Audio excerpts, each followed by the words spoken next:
कुलमानलाई हटाएर कसैसँग करोड रुपियाँ लिएर अर्को एमडी नियुक्ति गर्ने, आफ्नो फाइदाको लागि नियम कानुन सबै बिर्सिदिने। कुन सरकार भन्छ म भ्रष्टाचार गरेको हो, त्यो सरकार मलाई यहाँ देखाउनु त। यहाँको रोस्टमबाट कुनै सरकारमा भनेछ भ्रष्टाचार गर्छु, भ्रष्टाचार छ कि छैन जनतासँग गएर सोध्नुस्। यही रोस्टमबाट भन्नुभएको थियो कि डेडिकेटेड लाइन काट्न पाइँदैन। उर्जा राज्यमन्त्री देखिरहेको थिए कि डेडिकेटेड ट्रङ्क लाइनको पैसा उठ्यो, त्यो भ्रष्टाचार होइन। नउठ्न दिन पनि त भ्रष्टाचार हो नि, त्यो सरकारले रोकेको होइन, नउठ्न दिने। काङ्ग्रेसको दुईटा महामन्त्री खोजिरहेछु कि उहाँको आफ्नै बोली भिडियोले उहाँलाई त्रसित बनाइरहेछ। चाँडै बन्द गरेन भने त्यही भिडियो हेरेर उहाँहरूको दिमाग खराब हुन्छ। घाँटी चिच्चाइ घाँटीको नसा तानी यहाँ बोल्दै हुनुहुन्थ्यो, भागेर अब हिँड्नुहुन्छ। 26 खरब ऋण भइसकेको छ। यही अर्थमन्त्री हुनुहुन्छ, 2 खरब त अहिले नै आन्तरिक ऋण लिइसक्नु भएको छ। ऋण बोकाउनु के को लागि?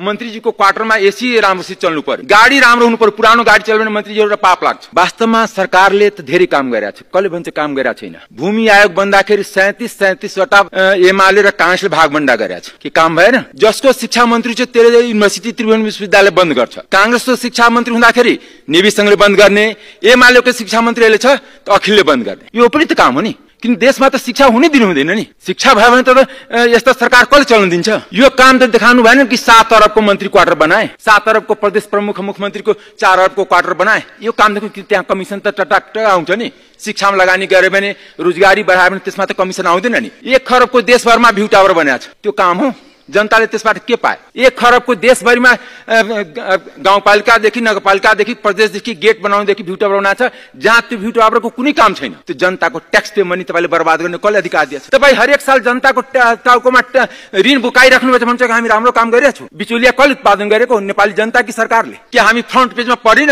कि त्रिभुवन युनिभर्सिटीमा 8 जना डिन बन्दाखेरि 3टा काङ्ग्रेस, 3टा एमाले, 2टा माओवादी, बाँकी दल त सफाचट। हामीलाई जनता बलियो चाहिएको छ, सरकार बलियो चाहिएको छैन। हामीलाई लोकतन्त्र बलियो चाहिएको छ, व्यक्ति बलियो चाहिएको थिएन। मलाई त यहाँ सुन्दा आश्चर्य लागे, आफै कार्यकर्ता न्यायालयमा भर्ती गरेको, आफ्नै कार्यकर्तासँग तर्सिएको छ। यो त सरकार आफ्नै छाबाट तर्सिरहेको